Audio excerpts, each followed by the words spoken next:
Jackson, Mississippi, are you ready? It's football season in America, and Jackson State University is taking on its rivals from neighbouring Alabama.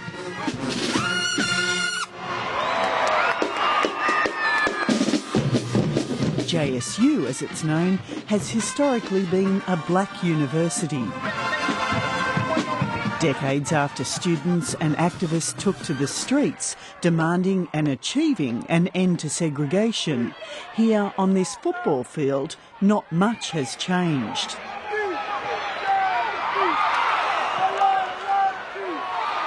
Football may be a national obsession, but just as there are no white supporters here, Republican voters are equally scarce. I'm voting for Barratt Obama. I think he shows a vision for the future of the U.S. of A. And he wants a future for everyone and a new day for us all. Obama, I look for him to be the president of the United States, and I'm looking forward and will do whatever I can to assist in that happening. How's it going, Mississippi?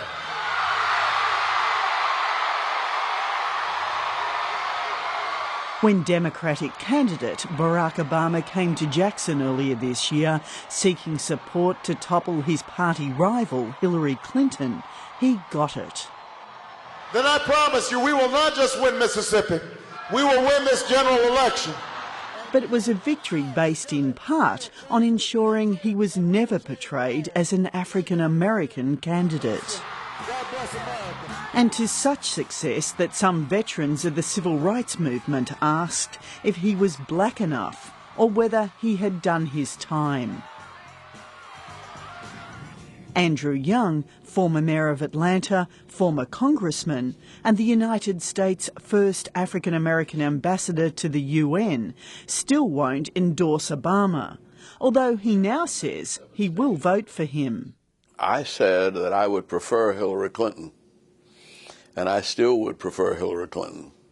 But Barack Obama's campaign was much better run, and so I think that says to me that he's perhaps better prepared to run a government, or at least that's what the indications are. If the Democratic Party hopes to win, it is going to have to win white votes and wrest away some southern states from the Republicans. You know, this is the kind of response you're going to see. The last time that was done was by Bill Clinton. In Jackson, in Mississippi, how do people traditionally vote? Well, they vote along racial lines. Blacks tend to vote one way, whites tend to vote another way. Do you have that message that I have? No, I haven't said.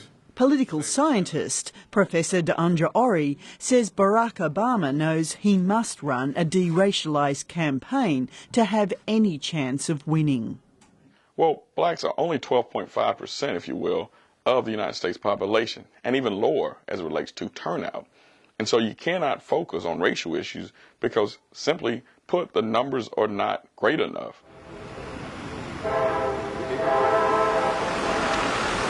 The city of Jackson is predominantly black, due in part to most whites having fled the city. But the state of Mississippi is still dominated by white voters. Gene Young is both an Obama supporter and a veteran of the civil rights era. This is just a big open space, and we were just on the floors and stuff, lying around in here. By the age of 12, he was already a seasoned civil rights protester. And there were so many of us, they couldn't incarcerate us in the actual jail facility. So they put up a makeshift facility here at the livestock compounds on the grounds of the Mississippi State Fairgrounds. And we were separated along lines of gender and race. Those who challenged segregationist laws that treated African Americans as second-class citizens faced arrest, violence, or death.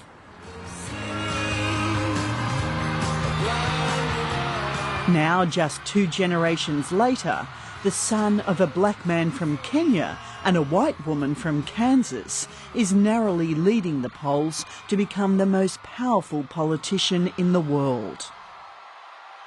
And in my lifetime, you know, we talked about it, the possibility of one day it happening, but for this man to actually receive the nomination from an official political party in this country, that's historic in itself. Oh, here's Nixon. I like Nixon. Given the country's painful recent past, many Americans prefer not to mention the race issue.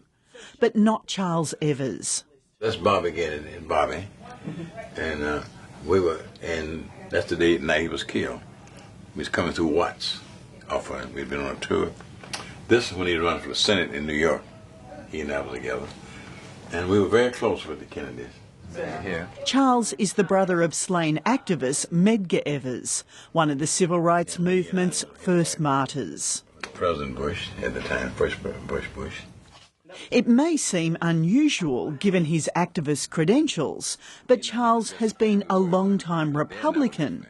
But John McCain won't be getting his vote. I'm not switching from the party. I'm just a Republican supporting Obama, who had to be a black qualified person.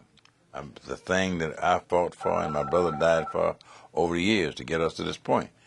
I'd be less than a man if my brother, my friend, thought I would not support Obama. If a Democrat, a white candidate, was in the job with the same qualifications as Barack Obama, would you vote for him? No, I'd be for McCain.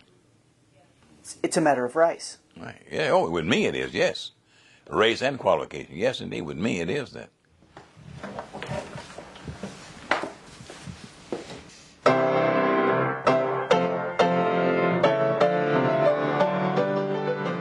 In this most unconventional of elections, even the extreme right and white believe Barack Obama is headed for the White House, whether they like it or not. Meet Richard Barratt, a staunch supporter of segregation and one of the country's most prominent white supremacists. Barratt met Obama when he came to Mississippi. He went to the Negro College, and there were only 4 white people in the room. I was one of them. And he came up to me, and he got as far as you are away, and I thought, oh my goodness, how am I going to do this? So as he got this far, I went, and he looked, and he went that way. So, no, I'm not going to say I'm supporting him, but we're going to use him as the agent for change. He believes a Democratic victory will serve as a wake-up call to Americans and bring new recruits to the supremacist cause. A lot of people don't really realize he's going in, but he is going in. And when he does, then they're going to say, what have we done? In modern Mississippi, such views are increasingly marginal. Getting people to vote remains the greatest challenge. If you just change one mind today about voting, I mean, just imagine, you know, right? The Obama campaign's priority is to sign up young people and the black community, 2 groups that have traditionally had low voter turnout. These are people who are registered. Registered to vote, okay. So anybody else on this street is not registered to vote. It's not registered, so it's open.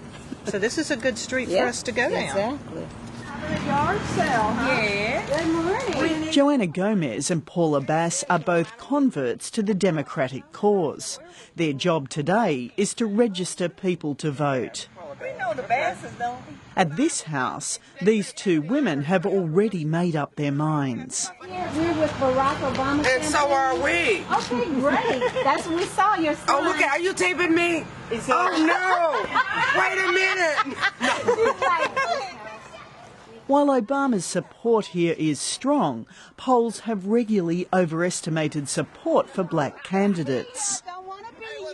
The argument is that a candidate, an African-American candidate, has to be up by at least 10% before he can actually really seriously be considered as a potential winner.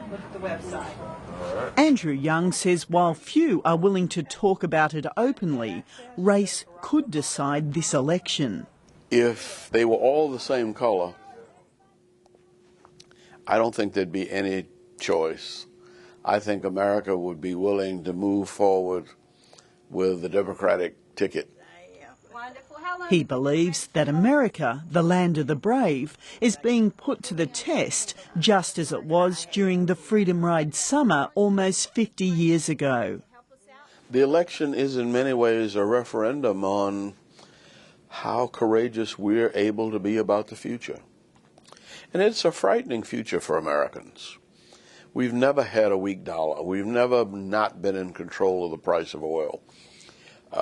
We have never felt that close to half of the world hates us.